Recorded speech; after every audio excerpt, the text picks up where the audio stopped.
The sun was shining bright that Saturday afternoon, and the seaside pier was packed with people. Families walked around eating cotton candy. Kids ran between the game booths, and the smell of fresh popcorn and hot dogs filled the air. It was one of those perfect summer days when everyone wanted to be outside. Near the ice cream stand, a 15-year-old girl sat in her wheelchair, watching the seagulls fly over the water. Her name was Lily, and she loved coming to the pier. The ocean breeze felt good on her face, and she could hear the waves crashing against the wooden pillars below. Lily had cerebral palsy, which meant her muscles didn't always work the way she wanted them to. But that never stopped her from enjoying life.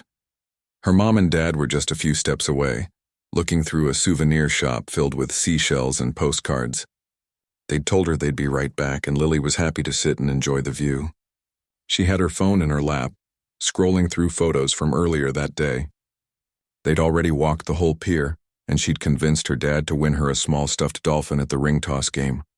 What Lily didn't know was that something else was happening at the pier that day. In the parking lot next to the boardwalk, dozens of motorcycles were rolling in one after another. The rumble of their engines mixed with the sounds of the crowd. These weren't just random riders. They were members of a motorcycle club called the Iron Brotherhood, and they'd just finished their yearly charity ride. The bikers had been on the road since early morning, riding through 3 different towns to raise money for kids with disabilities. It was something they did every year, and it meant a lot to all of them. Now they were ready to park their bikes, grab some lunch, and relax after the long ride. The club president was a man everyone called Big Mike. He was in his early 50s, with a gray beard and arms covered in tattoos. He'd been riding motorcycles for over 30 years, and the Iron Brotherhood was like his family. Mike had a soft spot for kids who faced challenges in life. Years ago, his own daughter had struggled with a disability before she passed away. That loss had changed him, made him want to help others whenever he could.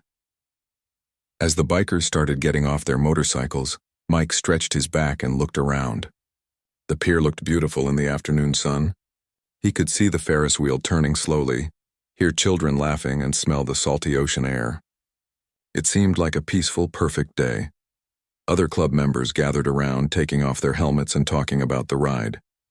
There was Ruby, a tough woman in her 40s who worked as a nurse during the week. She'd been riding with the club for 10 years and never missed a charity event. Then there was Danny, a former cop who'd retired early and now spent his time riding and volunteering. He always carried his phone ready to record anything important, a habit from his police days. The group decided to walk onto the pier together to find some food. They were laughing and joking with each other, their leather vests making them stand out in the crowd of tourists and families. Some people moved aside nervously when they saw the bikers coming, but others smiled and waved. The Iron Brotherhood had a good reputation in town. People knew they were the good guys. Meanwhile, Lily sat by the ice cream stand, completely unaware that her peaceful afternoon was about to change. She adjusted her position in the wheelchair, trying to get more comfortable. The sun was getting warmer, and she thought about asking her parents to get her something cold to drink when they came back. The pier was so crowded that day. Teenagers walked in groups, showing off and being loud. Elderly couples held hands as they strolled slowly. Street performers played music, and vendors called out to sell their goods. It was the kind of busy, happy chaos that made summer days at the beach special. In the parking lot, Big Mike locked up his motorcycle and put his keys in his pocket. He had no idea that in just a few minutes his instincts and his past would pull him into a situation that would change several lives. None of the bikers knew that their charity ride was about to become something much more important. Lily checked her phone again and looked toward the souvenir shop, wondering what was taking her parents so long. She saw them through the window, still looking at things on the shelves. She smiled to herself. Her mom always took forever when shopping, even in a small tourist shop. The wooden planks of the pier creaked under the weight of so many people walking. The Ferris wheel continued its slow circle in the sky. The ocean waves kept their steady rhythm. Everything seemed normal, peaceful, and safe. But sometimes the worst things happen on the most beautiful days when nobody expects trouble. The bikers started walking toward the pier entrance, ready to enjoy their well-earned break. Lily sat peacefully by the ice cream stand, holding her phone and enjoying the breeze. And somewhere in the crowd, 3 teenage boys were heading in her direction. looking for trouble and laughs at someone else's expense. Nobody knew yet that this ordinary Saturday afternoon was about to become extraordinary.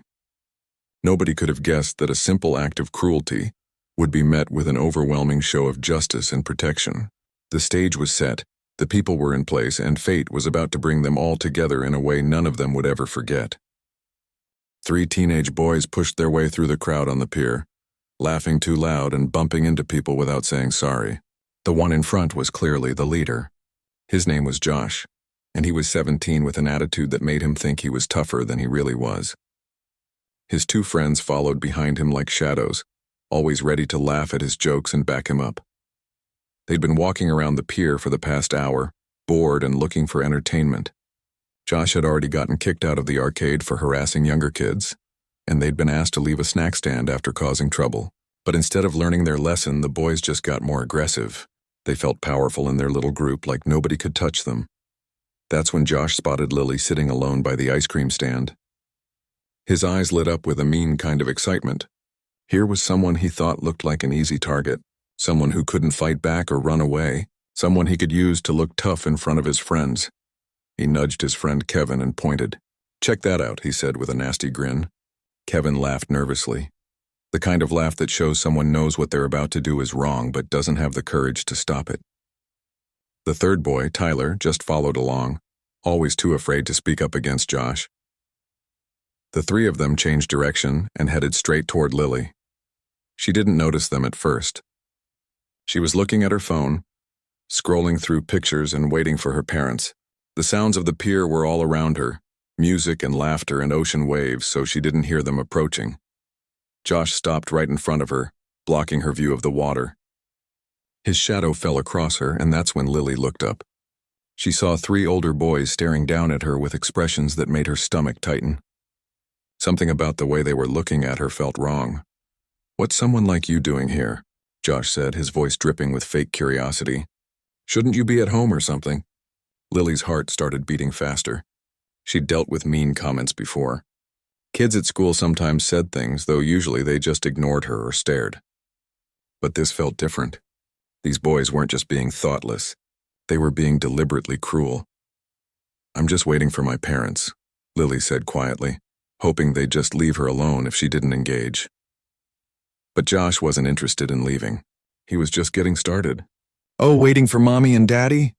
Can't do anything by yourself, huh?" His friends laughed right on cue, even though the joke wasn't even funny. Lily felt her face getting hot. She wanted to say something back, but her voice felt stuck in her throat. She looked around, hoping to see her parents coming out of the shop. But they were still inside, completely unaware of what was happening.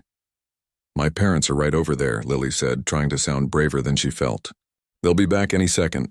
Josh leaned down, getting closer to her face. "Yeah? Well, they're not here right now, are they?" He reached out and flicked the small dolphin toy that was attached to her wheelchair. "Nice toy. Is that for babies?" Kevin, trying to impress Josh, added his own comment. "Probably can't even play real games, right? Just sits around all day?" Tyler didn't say anything, but he pulled out his phone and started pointing it at Lily. She realized with horror that he was recording. Her eyes went wide and she tried to turn her wheelchair away, but Josh stepped in front of her again. "Where are you going?" Josh said, his voice getting louder. "We're just trying to be friendly here." "Please leave me alone," Lily said, and she hated how small her voice sounded. She hated that she felt scared. She hated that these boys thought they could treat her this way. But her words only seemed to encourage Josh. He grabbed the back of her wheelchair and shook it a little, not hard enough to tip it over, but enough to scare her and show his control. "What did you say?" "I couldn't hear you." A few people nearby were starting to notice now. An older woman stopped walking and watched with concern on her face.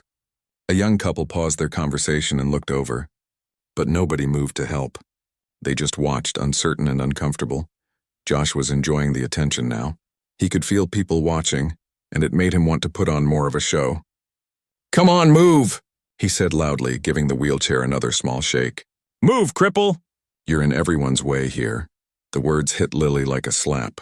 She'd been called names before, but never like this. Never with such hatred and meanness. Never while being recorded. Never. While a crowd of people just stood and watched without helping. She tried once more to wheel herself backward, away from Josh and his friends. But Josh was still holding the back of her chair, controlling where she could go. Kevin moved to her side, still making jokes, still laughing. Tyler kept recording, making sure to get all of it on video. That's when it happened. As Lily tried to turn her chair sharply, her phone slipped from her lap. It fell onto the wooden planks of the pier with a loud clatter. Lily gasped and tried to reach for it, but her arms couldn't quite extend far enough. The phone had landed just out of her reach. Josh saw the phone and his grin got even wider. This was too perfect. He walked over and kicked it, sending it skittering across the wooden boards toward the edge of the pier. It stopped just inches from the gap between two planks, where it could have fallen straight into the ocean below. "Oops," Josh said, not sounding sorry at all. "Butterfingers!" Lily felt tears starting to burn in her eyes. Her phone had everything on it. Her photos, her contacts, her way to call for help. And these boys had just kicked it away like it was nothing, like she was nothing. The older woman who'd been watching finally spoke up. "Hey, you boys need to stop that right now. Leave her alone." Josh turned to her with a disrespectful smirk. "Why don't you mind your own business, lady? We're just playing around. She doesn't mind, do you?" He looked back at Lily, daring her to disagree. Lily didn't answer. She couldn't. The tears were coming now, running down her cheeks, and she felt humiliated that these boys were seeing her cry, that everyone was seeing her cry, that someone was recording her cry. Kevin started imitating the way Lily moved, making exaggerated motions with his arms and making his voice sound strange.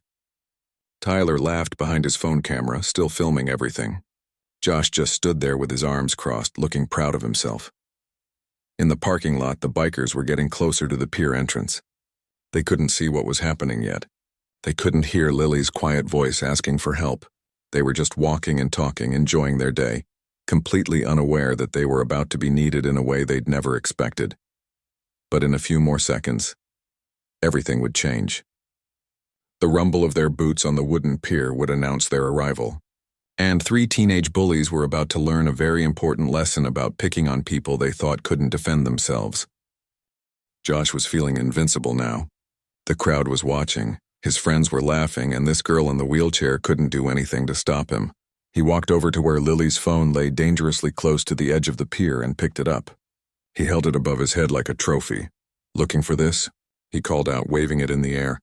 Lily reached out instinctively, even though she knew she couldn't grab it from that distance. Her reaching just made Kevin laugh harder.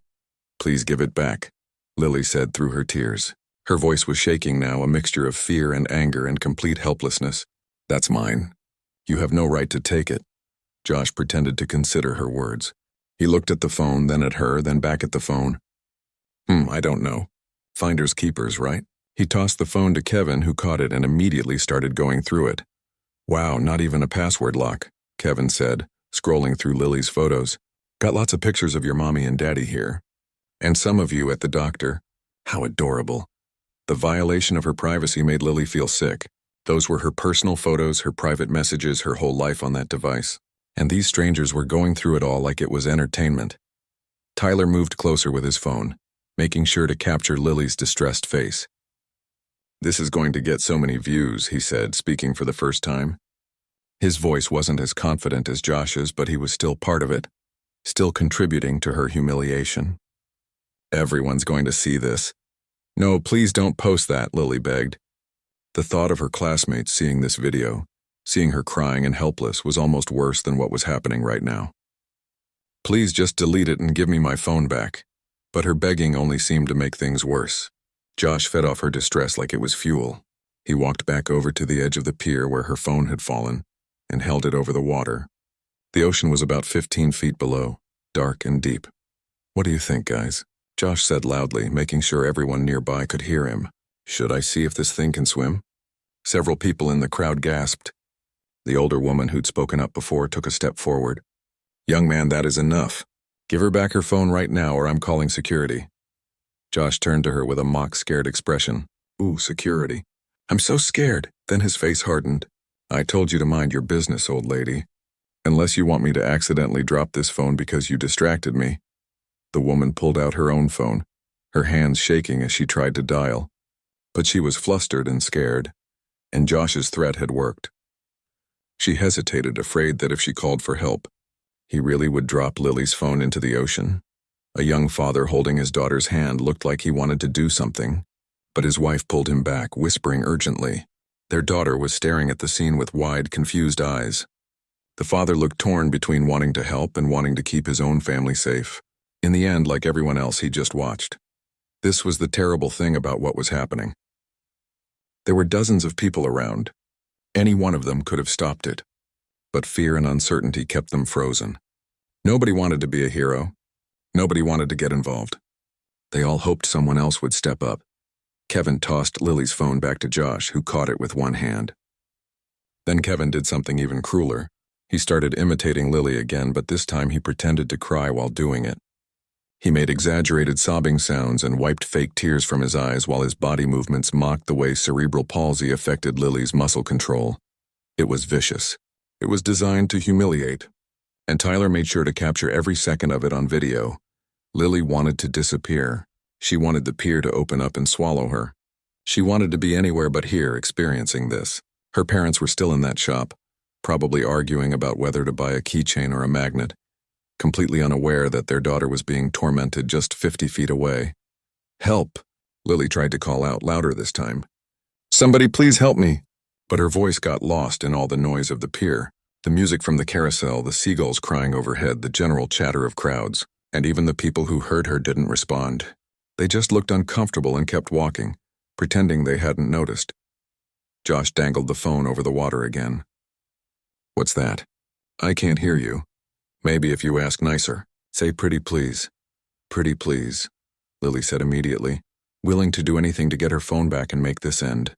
"Pretty please give me my phone back." "Pretty please what?" Josh demanded. Lily didn't understand what he wanted. "Pretty please give me my phone back." "Sir?" Josh laughed. "Sir, did you hear that? She called me sir." He looked at his friends who were cracking up. "I like that. Show some respect." Kevin walked behind Lily's wheelchair and started pushing it in circles, making her dizzy and disoriented. "Round and round we go," he sang out like she was a little kid on a playground ride. Lily tried to stop the chair herself, but she couldn't overpower his pushing. "Stop it," she cried out. "Stop it, please." The world was spinning. She felt sick. Her tears were flowing freely now, and she'd given up trying to hide them. This was a nightmare. This couldn't be real. Things like this weren't supposed to happen in broad daylight with hundreds of people around. Tyler got closer with his camera, zooming in on Lily's face. "Say hi to the internet," he said. "You're about to be famous for being helpless. Famous for being bullied. Famous for crying while nobody helped her." The thought made Lily feel even worse. She could imagine the comments people would leave on the video. Some would feel sorry for her, but others would make jokes. Some would share it. Some would laugh. The video would follow her forever. Josh finally stopped dangling the phone over the water. He walked back over to Lily, who was feeling dizzy from being spun around. He crouched down to her level, getting right in her face. "You know what your problem is?" he said, his voice quiet now but no less mean. "Your problem is, you think you deserve to be treated like everyone else. But you're not like everyone else. You're weak, and weak people don't get respect." Those words cut deeper than anything else he'd said, because part of Lily wondered if he was right. She was sitting there crying and begging while he did whatever he wanted. She couldn't fight back. She couldn't defend herself. Maybe she really was weak. No, that thought made her angry. She wasn't weak. She had fought every single day of her life just to do things that came easily to other people. She'd worked harder than Josh could ever imagine just to live a normal life. She had more strength in her pinky finger than he had in his whole body. But what good was inner strength when someone could still push you around and take your things and humiliate you? What good was being brave when nobody would stand up for you? Josh stood up and pocketed Lily's phone. "I think I'll hang on to this for a while. Maybe I'll give it back later. Maybe I won't." That's when Lily heard it. At first she thought it might be thunder, but the sky was perfectly clear. It was a rumbling sound, getting louder and louder. It was coming from behind the crowd, from the direction of the parking lot. The sound of dozens of motorcycle engines roaring to life all at once. Josh and his friends heard it too. They looked toward the sound, momentarily distracted from their harassment. The crowd started to shift in part, and the rumbling got louder and closer until it felt like the whole pier was vibrating with it. Lily couldn't see what was happening yet, but she could feel something changing in the air. The energy was different. And for the first time since this nightmare began, she felt a tiny spark of hope. Big Mike had just finished locking up his motorcycle when he noticed something that made him stop in his tracks. From where he stood in the parking lot, he had a clear view of part of the pier, and what he saw made his blood run cold. A girl in a wheelchair surrounded by teenage boys who were clearly harassing her. He was too far away to hear what they were saying, but he didn't need to hear. Body language told him everything. The way the boys stood over her. The way one of them was holding something above his head. The way the girl's shoulders were shaking like she was crying. Big Mike's jaw tightened. His hands balled into fists at his sides. For a moment he was transported back 10 years to hospital rooms and wheelchairs and his own daughter's struggles. He remembered every person who'd ever stared at her with pity or disgust. Every kid who'd ever been cruel. Every adult who'd looked away instead of helping. He grabbed his radio and pressed the button. His voice came out low and serious. The voice he used when something was seriously wrong. "Brothers and sisters, we got a situation on the pier. Young girl in a wheelchair being harassed by punk kids. Need everyone on me now." The response was immediate. All around the parking lot, bikers stopped what they were doing and looked at Big Mike. They saw the expression on his face and knew this was serious. Nobody asked questions. Nobody hesitated. They just started moving. Ruby was the first to reach him. She looked where he was pointing and her expression darkened. "Are you kidding me? In broad daylight with all these people around?" "Apparently nobody's doing anything about it," Big Mike said. "So we are. Let's go." Danny, the retired cop, was already pulling out his phone and setting it to record. "If we're doing this, we're documenting everything. Can't be too careful." Within seconds, what had been a scattered group of bikers in a parking lot became a unified force moving with purpose. They walked toward the pier entrance in formation, their boots hitting the pavement in an unintentional rhythm that sounded like distant thunder. The sound of 40 bikers walking together was something you felt as much as heard. The wooden planks of the pier began to vibrate under their weight. People at the entrance turned to look, their eyes going wide at the sight of the Iron Brotherhood moving as one. Big Mike was in front, his expression grim and determined. Ruby walked beside him, her red bandana bright against her dark leather vest. Danny was on the other side, phone already recording everything he could see. Behind them came the rest of the club, men and women who'd all signed up for a charity ride and were now about to deliver a very different kind of charity. They weren't running. They didn't need to run. Their steady, purposeful walk was far more intimidating than any sprint would have been. They moved like a force of nature, unstoppable and inevitable. People on the pier started noticing and moving out of the way. A tourist family pressed themselves against the railing to let the bikers pass. A group of teenagers quickly stepped aside, their eyes wide. An ice cream vendor stopped mid-scoop to watch the procession. The crowd parted like water, creating a clear path straight toward where Josh and his friends were still harassing Lily. The boys hadn't noticed yet. They were too caught up in their own cruelty, too focused on their victim to pay attention to what was happening around them. But Lily noticed. Through her tears, she saw the crowd shifting and moving. She heard the thunder of boots on wood getting louder. She didn't know what was happening, but something inside her understood that change was coming. Big Mike could see the situation more clearly now. One boy was holding what looked like a phone, probably the girl's phone. Another was behind her wheelchair. The third was holding up his own phone, recording. And the girl was crying, clearly terrified. The sight made Big Mike's heart ache and his anger burn hotter, but he kept his pace steady and his expression controlled. Anger was useful, but only if you didn't let it control you. He'd learned that lesson a long time ago. Josh finally noticed that something was wrong. The crowd around him had gone quiet. People were backing away, creating a circle of empty space. He turned around to see what everyone was looking at, and that's when he saw them. 40 bikers, all wearing their club vests, all walking straight toward him. They looked like something out of a movie, an army of leather and denim and chrome backlit by the afternoon sun. For a second, Josh's brain couldn't process what he was seeing. Kevin saw them next, and his face went pale. Josh?" His voice came out as a squeak. "Maybe we should go." Tyler lowered his phone, the blood draining from his face. He'd been so focused on recording Lily that he hadn't noticed the approaching crowd until they were almost on top of them. The bikers didn't stop walking until they'd formed a complete circle around Josh. Kevin, Tyler, and Lily. It happened so smoothly that it seemed choreographed. like they'd practiced this moment. But they hadn't. They were just a group of people who'd ridden together long enough to move as one. The circle was tight enough that the boys couldn't escape, but not so tight that it felt immediately threatening. Big Mike knew how to control a situation without throwing a single punch. Presence and positioning were everything. The pier had gone almost completely silent. The carousel music still played in the distance, and the ocean waves still crashed below, but every person nearby had stopped talking to watch what was about to happen. Even the seagulls seemed to sense the tension and had stopped their usual crying. Josh tried to maintain his cocky attitude, but his voice betrayed him. "What's going on? We were just talking to our friend here." Big Mike took one step forward, separating himself from the circle. He was a big man, at least 6'4", with broad shoulders and arms that showed decades of physical work. His gray beard was neatly trimmed, and his eyes were sharp and intelligent behind his weathered face. When he spoke, his voice was calm, but carried easily in the quiet. "That's so. Funny. Because from where I was standing, it looked more like 3 punks picking on someone who can't fight back." "We weren't doing anything," Kevin said, but his voice was shaking. He kept looking at all the bikers surrounding them, as if trying to find an escape route. There wasn't one. Ruby stepped forward and knelt down next to Lily's wheelchair, positioning herself between the girl and the boys. "Sweetheart, are you okay?" Her voice was gentle, completely different from the hard expression she wore when looking at Josh and his friends.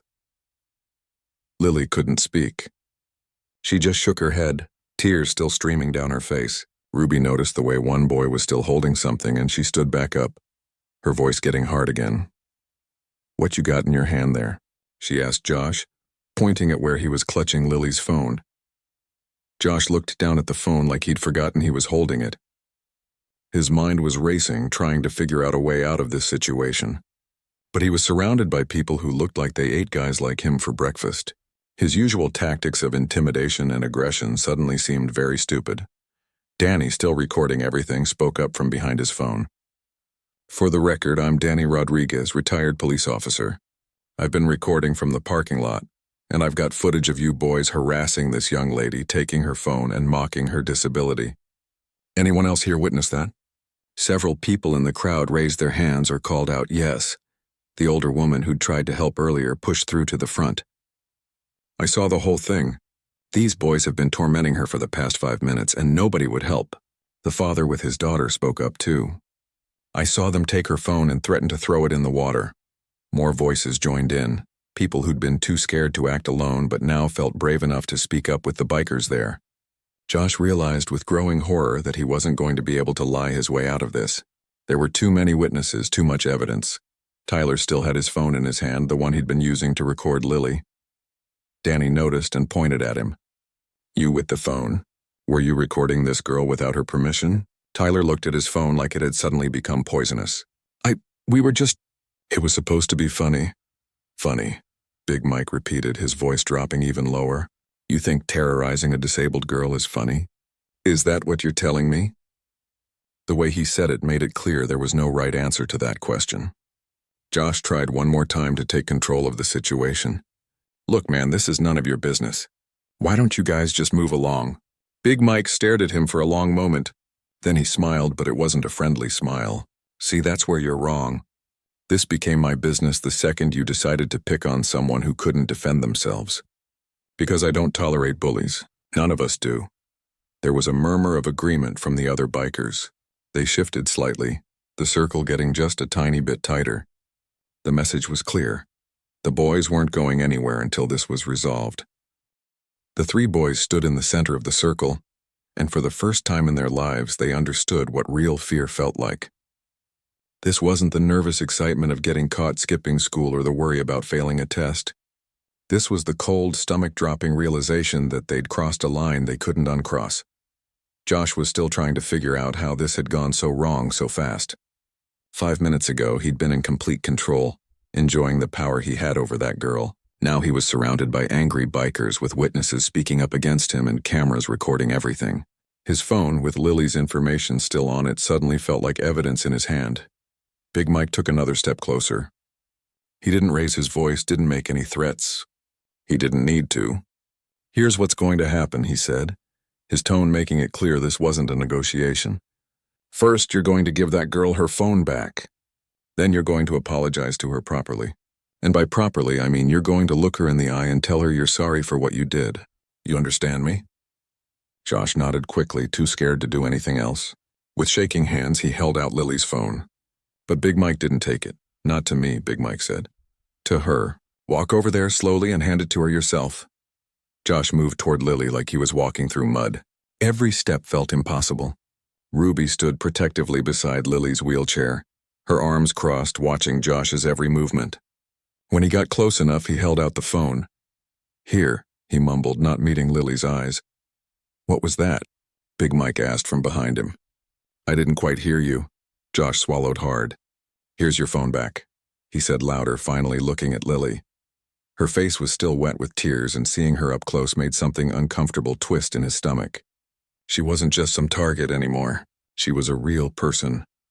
And he'd hurt her badly. Lily took her phone with trembling hands, clutching it to her chest like it was the most precious thing in the world. She didn't say anything to Josh. She didn't have to. The look on her face said everything. Now the apology, Big Mike said, and make it sincere because these people here can tell the difference. Josh's throat felt tight. He'd never apologized for anything in his life, not really. I'm sorry, he said, the words feeling foreign in his mouth. I'm sorry for taking your phone and for what we said. For what you did, Ruby corrected sharply. Don't minimize it. Say what you actually did. Josh's face flushed red. I'm sorry for bullying you. For being mean to you, for... He couldn't finish the sentence. The shame was too much. Lily still didn't respond. She just held her phone and stared at him with those eyes that had cried so much. Josh finally backed away, returning to where Kevin and Tyler stood frozen. Big Mike turned his attention to Tyler. You, with the recording. Let me see your phone. I can't just give you my phone, Tyler protested weakly. Danny stepped forward, his retired cop authority showing through. Son, you recorded someone without their consent in a state where that's legally questionable. You recorded yourself and your friends committing harassment and possibly assault. That phone is evidence of a crime, so you can either hand it over voluntarily, or I can call my former colleagues at the police department and we can do this officially. Your choice.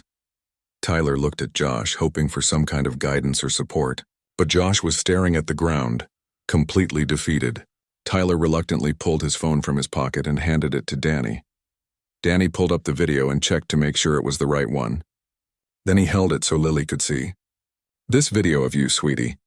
What do you want done with it? Delete it, Lily said immediately. Her voice was still shaky but had gained some strength. Please delete it. Danny nodded, and right there in front of everyone, he deleted the video. Then he checked the recently deleted folder and permanently deleted it from there too. Gone, he confirmed. He handed the phone back to Tyler, who took it like it might explode. Thank you, Lily whispered to Danny. Some of the tension left her shoulders. At least that video wouldn't be on the internet forever. Big Mike addressed all three boys now. You boys know what you did here today was serious, right? This isn't just some prank that went too far. You targeted someone because you thought she couldn't defend herself. You took her property. You threatened her. You mocked her disability. In some states, that's a hate crime. Kevin, who'd barely spoken since the bikers arrived, suddenly looked like he might throw up. We didn't mean it like that. We were just messing around. Just messing around, Ruby repeated, her voice dripping with disgust. You made this girl cry. You humiliated her in front of dozens of people. You violated her privacy and tried to steal her phone. That's not messing around. That's being cruel. A woman pushed through the crowd, followed by a man. They both looked panicked. Lily, the woman called out. It was Lily's mother finally coming out of the souvenir shop. Her father was right behind her. When Lily's mom saw her daughter's tear-stained face in the crowd of bikers surrounding her, she went pale. What happened? Lily, are you okay? Lily burst into fresh tears and reached for her mother. Her mom rushed to her side, kneeling down and wrapping her arms around her daughter. Baby, what happened? Tell me what happened. Big Mike stepped back to give them space. Lily's father looked between his crying daughter, the three scared teenage boys, and the circle of bikers. Someone want to explain what's going on here? The older woman who'd witnessed everything spoke up. Those three boys were harassing your daughter. They took her phone, pushed her wheelchair around, mocked her disability. It was horrible. Nobody helped until these people showed up. She gestured to the bikers with obvious gratitude. Lily's father's face went through several emotions very quickly. Confusion, understanding, shock, and then pure rage. He started toward Josh, but Big Mike gently caught his arm. "I understand how you feel," Big Mike said quietly. "Believe me, I do. But getting yourself arrested for assault isn't going to help your daughter. What she needs right now is you being there for her, not you being in handcuffs." Lily's father struggled with himself for a moment, then nodded stiffly. He went to his daughter's other side, placing his hand on her shoulder. "Did they hurt you? Are you injured?" Lily shook her head. "No, just scared. They took my phone and they were so mean." Her mother's expression hardened. She stood up and looked at Josh and his friends with a fury that was somehow more frightening than anything the bikers had shown. "You did this to my daughter? My little girl?" The boys couldn't meet her eyes. A mother's anger was something primal and terrifying, especially when directed at people who'd hurt her child. Danny approached Lily's parents. "Ma'am, sir, I'm Danny Rodriguez, retired police. I've got video evidence of what happened here if you want to press charges. We also have multiple witnesses." "Press charges?" Lily's mother looked at Big Mike. "Can we do that?" "Absolutely," Big Mike confirmed. "What they did constitutes harassment at minimum, possibly assault depending on how the DA wants to charge it. And the disability element could make it a hate crime." The crowd had grown now. What started as curious onlookers had become an audience invested in seeing justice done. A Pier security officer pushed through, alerted by all the commotion. "What's going on here? I got reports of a disturbance." Multiple people started talking at once, explaining what had happened. The security officer looked overwhelmed until Danny stepped forward with his phone. "I've got it all recorded. These 3 boys harassed and assaulted this young lady. We have multiple witnesses." The security officer looked at Josh, Kevin, and Tyler. "Is this true?" Josh finally found his voice, though it came out small and defeated. We didn't mean for it to go this far. We were just joking around." "Joking around," the security officer repeated. He pulled out his radio. "Yeah, I'm going to need actual police down here. We've got a situation." Kevin started crying. Real tears, not the fake ones he'd used to mock Lily. "I'm sorry. I'm really sorry. Please, I don't want to get arrested." Tyler was silent, but his face had gone completely white. He looked like he might pass out. Ruby crouched down next to Lily again. "Sweetie, I know this was scary. But you're safe now, okay? These boys can't hurt you anymore." Lily nodded, wiping her eyes. She looked at all the bikers surrounding her, protecting her, and something shifted in her expression. "Why did you help me?" she asked. "You don't even know me." Big Mike heard the question and came over. He knelt down too, bringing himself to Lily's level. When he spoke, his voice was gentle, all the hardness from before gone. "A long time ago, I had a daughter. She was a lot like you. She had some challenges, and she used a wheelchair, too." His eyes got distant for a moment. "She passed away when she was 12. And I remember every single person who was ever cruel to her. I remember every time someone stared or said something mean, but I also remember every person who stood up for her, who treated her like she mattered." His eyes focused back on Lily. "You matter, kiddo. What happened to you wasn't right, and someone needed to step in. That's what we do. We protect people who need protecting." Lily's tears came again, but they were different now. Not tears of fear or humiliation, but tears of relief and gratitude. The scary-looking man with tattoos and a leather vest had just become her hero. The local police arrived within 10 minutes, 2 officers pushing through the crowd that had gathered. By now, at least 100 people were watching, and phones were out everywhere recording the scene. What had started as 3 boys bullying a girl had become something much bigger, a public moment of justice unfolding in real time. Officer Chen, a woman in her 30s, took in the scene quickly. The crying girl in the wheelchair, her distraught parents, 3 teenage boys who looked terrified, and a circle of bikers who clearly weren't going anywhere until this was resolved. She'd been a cop long enough to piece together what had probably happened. "All right, everyone," she announced loudly. "I need witnesses to stay close, but give us some room to work here. If you saw what happened, we'll need statements." Her partner, Officer Rodriguez, started taking names of witnesses. The older woman was first in line, eager to tell everything she'd seen. The father with his daughter waited their turn. More than a dozen people volunteered to give statements. Officer Chen approached Lily and her parents first. "I'm Officer Chen. Can you tell me what happened here?" Lily's mother started to speak, but Officer Chen gently stopped her. "Actually, I'd like to hear from your daughter first, if that's okay. She's the victim here. She should tell her story in her own words." Lily took a deep breath and began. Her voice was shaky at first, but as she talked, it got stronger. She described everything. How Josh and his friends had approached her. What they'd said. How they'd taken her phone and threatened to throw it in the water. How Kevin had pushed her wheelchair and mocked the way she moved. How Tyler had recorded it all. As she spoke, Officer Chen's expression grew grimmer. She took notes and occasionally asked clarifying questions. When Lily finished, the officer squeezed her shoulder gently. "That took a lot of courage. Thank you for telling me." Then Officer Chen turned to Danny, who still had his phone out. "I understand you recorded part of this?" "Yes, ma'am," Danny said. "I'm Danny Rodriguez, retired police officer. When we saw what was happening, I started recording as we approached. I've got footage of them harassing her, taking her phone, and mocking her. I also recorded them returning the phone and apologizing after we intervened." "Can I see that recording?" Officer Chen asked. Danny pulled up the video and showed her. She watched it carefully, her lips pressed into a thin line. When it finished, she nodded. "I'm going to need you to send that to me for evidence." "Already planned on it," Danny confirmed. Officer Chen turned to the three boys. They looked like they wanted to sink into the pier and disappear. "Names," she demanded. "Josh Peterson," Josh said quietly. "Kevin Miller. Tyler Chen." Officer Chen's eyebrow went up at the last name. "Chen, any relation to me?" Tyler shook his head quickly. "No, ma'am, different family." "Good," she said flatly. "Because I'd be ashamed if you were. Now, who's got their parents' contact information? Because we're calling them right now." All three boys pulled out their phones with trembling hands and provided their parents' numbers.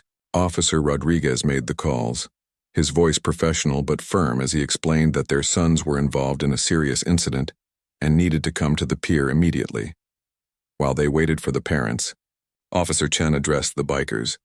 "I appreciate what you did here, stepping in to protect this girl, but I need to know, did anyone get physical? Any threats made?" Big Mike stepped forward. "No, ma'am. We surrounded them to make sure they couldn't run off before authorities arrived. We asked them to return the girl's property and apologize. Nobody touched them, nobody threatened them. We just made it clear we weren't going to stand by and watch them bully a disabled kid." Officer Chen looked around the circle of bikers, clearly assessing whether to believe this, but the witnesses backed up Big Mike's story. Everyone confirmed that the bikers had been intimidating but not violent, firm but not threatening. "What's your club?" Officer Chen asked, looking at the patches on their vests. "Iron Brotherhood," Big Mike said. "We're a legitimate motorcycle club. We do charity rides, fundraisers for kids with disabilities. Today was actually our annual charity ride. We'd just finished and were heading to the pier for lunch when we saw what was happening." Officer Chen nodded slowly. She'd heard of them. They had a good reputation in the community. "Well, the Iron Brotherhood just earned some serious goodwill today. Thank you for stepping in." Ruby spoke up. "Someone had to. All these people standing around watching. And nobody did anything until we showed up. That's the real shame here." A few people in the crowd looked uncomfortable at that comment, but Ruby wasn't wrong. Officer Chen had seen it before, the bystander effect. Everyone assuming someone else would help, so nobody did. The first parent to arrive was Josh's mother. She came running up, looking worried and confused. "Josh, what's going on?" "The officer said you were in trouble." Officer Chen pulled her aside and explained the situation. As the officer talked, Josh's mother's expression changed from worry to shock to horror. She looked at her son like she didn't recognize him. "You did what?" she said, her voice rising. "Josh, please tell me this isn't true." Josh couldn't look at her. "Mom, look at me," his mother demanded. When he finally did, she saw the guilt written all over his face. Her hand went to her mouth. "Oh God, you actually did this." She turned to Lily and her parents, tears in her eyes. "I am so sorry. I don't know what to say. This isn't how I raised him. I thought I taught him better than this." Lily's mother didn't respond. She just held her daughter tighter. What could anyone say to that? Kevin's father arrived next, a large man in a business suit who looked like he'd come straight from work. He listened to Officer Chen's explanation with an increasingly red face. When she finished, he turned to Kevin. "Are you kidding me right now? Do you have any idea what you've done? The school's going to hear about this. Colleges are going to hear about this. You just threw away your future for what, a few laughs? Kevin was crying openly now. Dad, I'm sorry. I didn't think. That's right, you didn't think, his father shouted. People in the crowd watched the family drama unfold. Kevin's father took a breath and tried to calm himself. We'll talk about this at home. Or maybe at a lawyer's office. Tyler's parents were the last to arrive, both of them coming together. They were a quiet couple who looked utterly mortified when they heard what their son had done. Tyler's mother kept saying, "I can't believe this," over and over. Officer Chen gathered all three sets of parents together. Here's the situation. Your son's committed harassment, possibly assault, and there may be additional charges related to the disability element. The victim's family has every right to press charges, and given that we have video evidence and multiple witnesses, this is an open and shut case. Josh's mother looked at Lily's parents. Please, I know you have every right to press charges. I know my son deserves whatever consequences come his way. But please, is there any way we can handle this without destroying these boys' futures? Lily's father looked like he wanted to say absolutely not. But Lily's mother was thinking. She looked at her daughter. Lily, honey, this is your call. These boys hurt you. What do you want to happen? Everyone went quiet, waiting for Lily's answer. The three boys stared at her, their futures hanging on what she would say. This girl they'd mocked and terrorized now held all the power. Lily looked at Josh, Kevin, and Tyler. They looked pathetic now, crying and scared, their parents disappointed in them. Part of her wanted them to suffer the way she'd suffered, but another part of her was just tired. Tired of being angry. Tired of being scared. Tired of letting what happened control her. I want them to understand, she finally said. I want them to know what it's like to be treated differently because of something you can't control. I want them to learn, Officer Chen nodded. That's very mature of you. The DA might be willing to work out a diversion program, community service education programs, probation. They'd have to earn it, though. And they'd still have a record, Lily's father spoke up. What about restraining orders? I don't want these boys anywhere near my daughter. Absolutely, Officer Chen agreed. That can be part of any agreement. Big Mike stepped forward again. If it helps, our club runs programs working with disabled kids. Maybe as part of their community service, these boys could volunteer with us. Let them see what the world looks like from the other side. It was a generous offer, especially considering what had happened. Josh's mother looked at him with surprise. You'd be willing to do that? After what they did? People can change, Big Mike said. Especially young people. They made a terrible choice today, but that doesn't have to define the rest of their lives. Give them a chance to make it right. Officer Chen turned to Lily's parents. It's your call. We can press full charges right now, or we can see about setting up a diversion program with strict conditions. Either way, these boys are learning consequences today. Lily's parents looked at each other, having a silent conversation that only couples who've been together for years can have. Finally, Lily's mother nodded. The diversion program, she said, but with conditions. They complete whatever community service is required. They stay away from Lily. They complete educational programs about disability rights and anti-bullying. And if they mess up even once, we press full charges. No second chances. After the police finished taking statements and the three boys were escorted away by their parents, the crowd finally dispersed. The pier slowly returned to normal, with families going back to their ice cream and games. But for Lily and the Iron Brotherhood, the day was far from over. Big Mike approached Lily's parents. Listen, I know you've been through a lot today, but if you've got time, we were about to grab some lunch here on the pier. We'd be honored if you'd join us. Our treat. Lily's father looked uncertain. These bikers had saved his daughter, but they were still strangers. Intimidating strangers at that, with their leather vests and tattoos and rough appearances. But Lily's mother saw something in Big Mike's eyes, a kindness that his exterior didn't immediately show. That's very generous, she said. Are you sure? There's a lot of you, Ruby laughed. We were going to buy lunch for 40 people anyway. 3 more won't break the bank. Besides, we'd like to get to know the brave girl we just met. Lily surprised everyone by speaking up. I'd like that. If that's okay, Mom. Her parents exchanged glances and then nodded. Okay, thank you. That's very kind. The group moved to a large outdoor seating area overlooking the water. Several picnic tables were pushed together to accommodate everyone. The bikers made sure Lily's wheelchair had a perfect spot with a view of the ocean. People ordered food from various vendors, burgers and fries and seafood. And soon the tables were full of meals and laughter. Lily found herself sitting between Big Mike and Ruby, with her parents across from her looking slightly overwhelmed, but relieved. The bikers were loud and joked with each other constantly, but they were also warm and welcoming. They asked Lily about her interests, her school, her favorite things. "So what do you like to do for fun?" Ruby asked, munching on French fries. "I like music," Lily said, her voice still a bit soft but gaining confidence. "I play piano." "Well, I'm learning. It's harder for me because of the cerebral palsy, but my teacher says I'm getting better." "That's amazing," Ruby said genuinely. "What kind of music do you play?" "Mostly pop songs right now, but I want to learn classical eventually. I love how beautiful and complicated it is." Ruby pulled out her phone. "Okay, I have to know. Who's your favorite artist right now?" As Lily started talking about her favorite singers, Ruby discovered they both loved the same band. They spent the next 10 minutes excitedly discussing songs and concerts, and Lily completely forgot to be scared or sad. She was just a teenager talking about music with someone who understood. Big Mike talked with Lily's father, explaining more about the Iron Brotherhood. "We're not a gang," he said, knowing that's what many people assumed. "We're a registered club. Most of us have regular jobs. I'm a mechanic. Ruby's a nurse. Danny over there used to be a cop. We just love riding motorcycles and we try to do some good along the way. The charity ride today," Lily's father said, "that's for kids with disabilities." Big Mike nodded. "We raise money for equipment, therapy, accessibility modifications. Whatever families need. It's important to us." "Why?" Lily's mother asked. "I mean, it's wonderful, but there must be a reason it's so personal to you."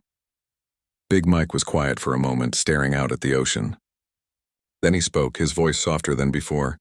"My daughter Sarah, she had cerebral palsy like Lily. She was the light of my life.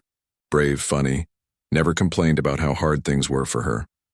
He pulled out his wallet and showed them a photo of a young girl in a wheelchair, grinning at the camera with missing front teeth. "She was 10 in this picture.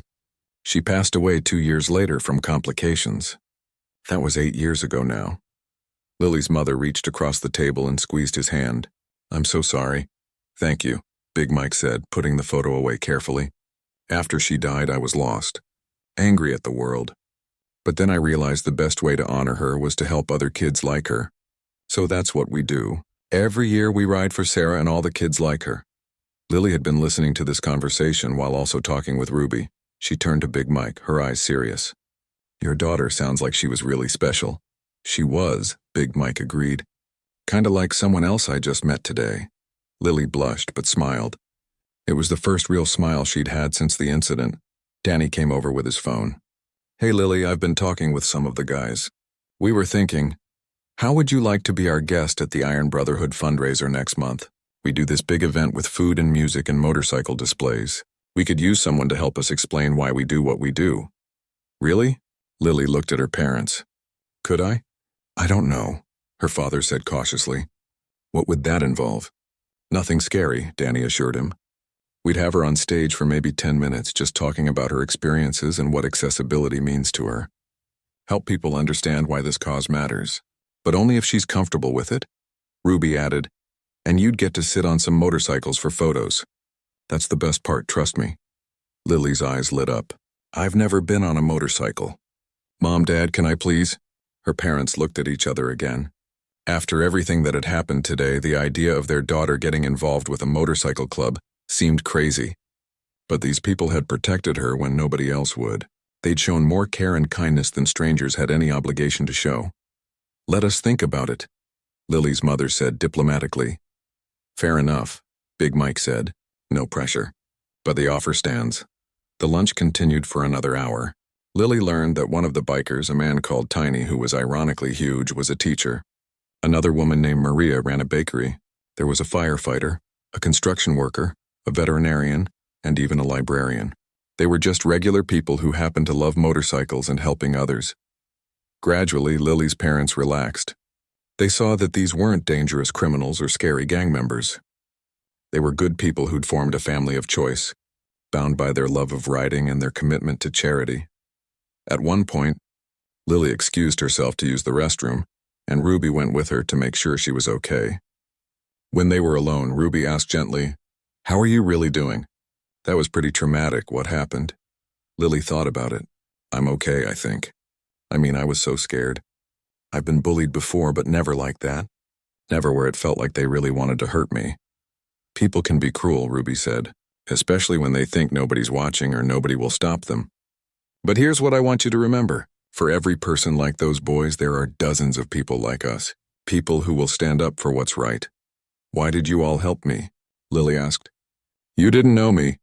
You could have just kept walking." Ruby smiled sadly. "Because every single one of us has known someone like you. Or we've been the underdog ourselves. Big Mike had his daughter. I had a brother with Down syndrome who got bullied constantly. Danny's son is autistic. We know what it's like to watch people you love struggle because the world isn't kind or fair. So when we see someone who needs help, we don't walk away. We can't." Lily felt tears pricking her eyes again, but these were different. "Thank you. Thank you so much for being there." "Always," Ruby said firmly. "You've got 40 new friends now, kid. We don't abandon family." When they returned to the tables, Big Mike was showing Lily's parents' photos on his phone of previous fundraisers and charity events. There were pictures of kids smiling, families grateful for new wheelchair ramps or therapy equipment, and bikers presenting oversized checks to various organizations. "Last year we raised $50,000, Big Mike explained. "This year we're hoping for more. Every penny goes directly to families who need it. None of us take salaries or anything like that. This is all volunteer." Lily's father looked impressed. "That's remarkable. You should be proud." "We are," Big Mike said. "But we're always looking for ways to make it better, to help more people. That's why having someone like Lily speak would be powerful. She can tell people firsthand why this matters." As the afternoon wore on, the conversation flowed easily. Lily found herself laughing at the bikers' jokes and stories. She heard about their wildest rides, their most memorable charity events, and the tight bonds they'd formed over years of riding together. One biker, a younger guy called Speed, told a story about getting a flat tire in the middle of nowhere and how the whole club had stopped for hours to help him fix it. "That's what we do," he said. "Nobody gets left behind. Not on the road, not in life." Finally, as the sun started getting lower in the sky, people began packing up. The bikers had a long ride back home, and Lily's family needed to process everything that had happened. Big Mike handed Lily's father a business card. "That's got my number and the club website. Think about the fundraiser. No pressure, but we'd love to have you there." Lily's father pocketed the card. "We'll definitely think about it. And thank you again. For everything. I don't know what would have happened if you hadn't shown up. Those boys would have probably gotten bored and left eventually," Big Mike said. "But your daughter would have gone home feeling scared and helpless. Now hopefully, she goes home knowing that there are people who will stand up for her. That's what matters." Ruby hugged Lily goodbye. "You got my number, use it. And I mean it anytime you need anything." "I will," Lily promised. One by one, the bikers said their goodbyes. Some hugged Lily, others gave her high fives or fist bumps. 2 weeks had passed since the Pier incident, but the effects were still rippling outward like waves from a stone thrown into water. What had started as a simple act of intervention had become something much bigger than anyone could have predicted. Danny's video had gone viral. Not the cruel video Tyler had been recording, but Danny's footage of the Iron Brotherhood surrounding the bullies and protecting Lily. Someone who'd been at the Pier had posted it online, and within days it had millions of views. The comments were overwhelmingly positive, with people praising the bikers for stepping in when others wouldn't. The Iron Brotherhood's phone and social media had exploded with messages. Donations poured in from around the country, people inspired by what they'd done. Their fundraiser, which usually raised $50,000, was already at over $200,000, and it was still 2 weeks away. News stations wanted interviews. Other motorcycle clubs reached out wanting to start similar charity programs. Big Mike sat in his garage looking at his phone in disbelief. "I've got a message here from a family in Oregon asking if we can help them get a wheelchair ramp installed." Oregon. We're in California. Ruby, who'd stopped by after her nursing shift, laughed. "We've become famous.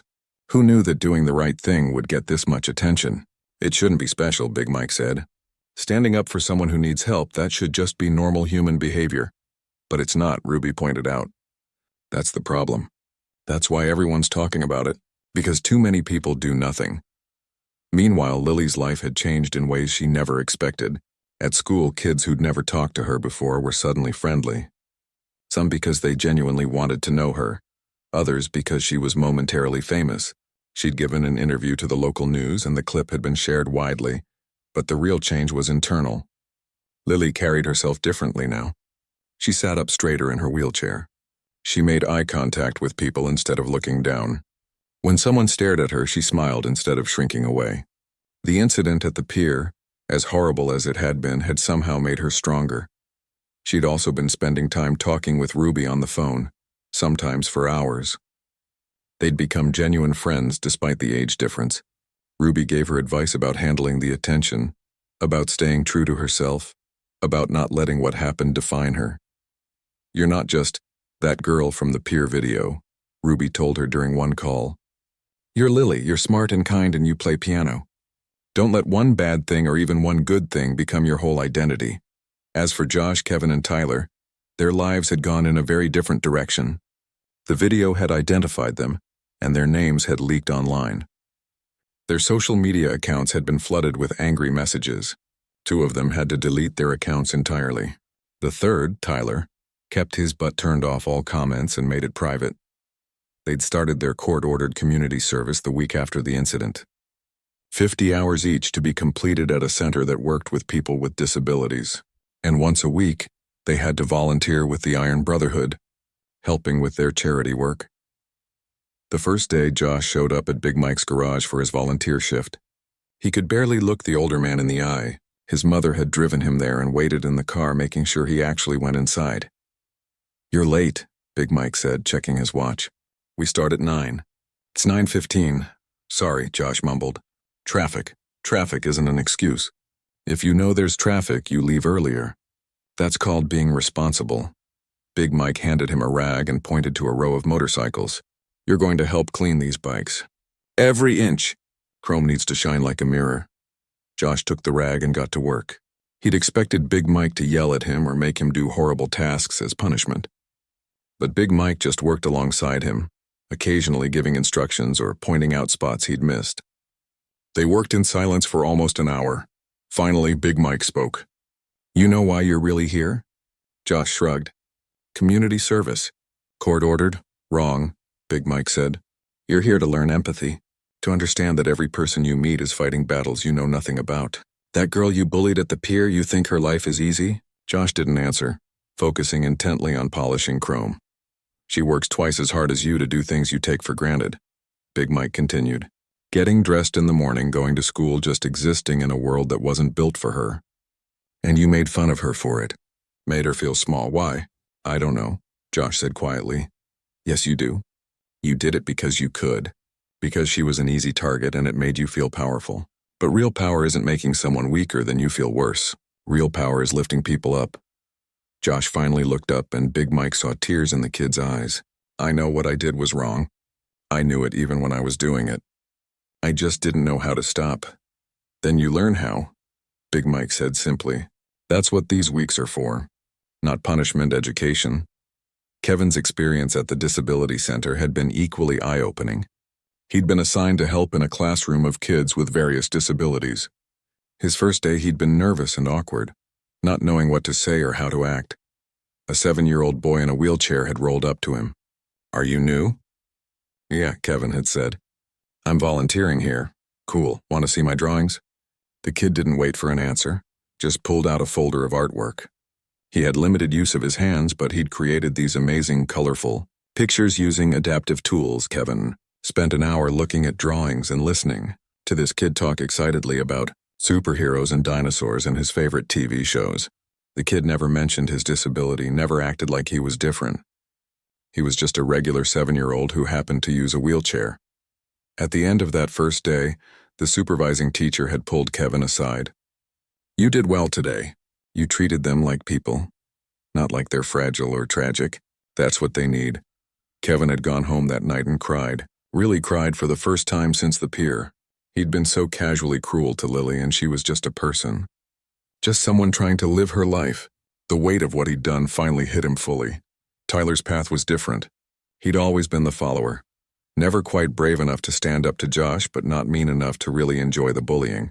His volunteer work involved helping organize donations for families who needed accessibility equipment. He'd met a mother who was trying to raise money for a specialized bed for her son. She worked 3 jobs but still couldn't afford it. The bed cost $15,000. Tyler couldn't imagine having to work that hard just to get something most people took for granted, a safe, comfortable bed. "My son is 12, the mother had told him. "He's getting too big for his current bed and I'm terrified he's going to hurt himself. But what can I do? I'm doing everything I can." Tyler had gone home and immediately started a fundraising campaign online. He used his social media, despite the hate he'd been getting, to share this family's story.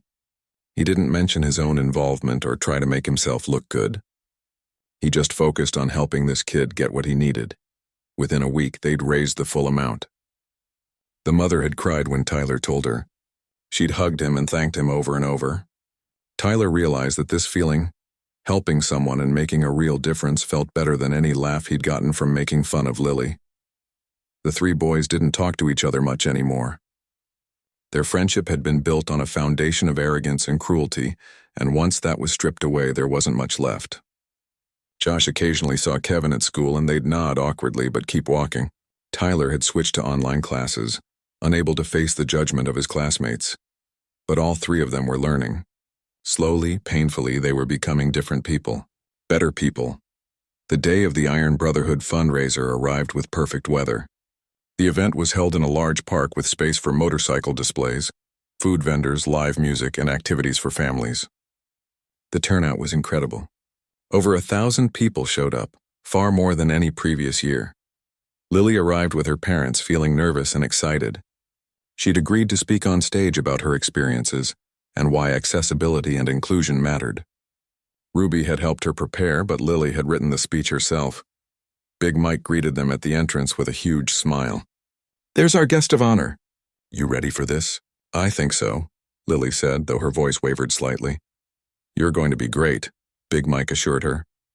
"Just speak from the heart. That's all anyone wants to hear." The park was full of motorcycles of every kind gleaming in the sunshine. Kids were sitting on bikes for photos. There were booths with information about various disabilities and resources available. Food trucks lined one side, filling the air with amazing smells. A band played on a stage decorated with Iron Brotherhood banners. As Lily moved through the crowd, people recognized her from the viral video. Many stopped to say hello, to thank her for being brave, to tell her their own stories. A man with a prosthetic leg shared how he'd been bullied as a kid. A mother with an autistic son thanked her for raising awareness. An elderly woman in a scooter just patted her hand and said, "You're a strong girl." Ruby stayed close by, making sure Lily wasn't overwhelmed. But Lily was handling it beautifully.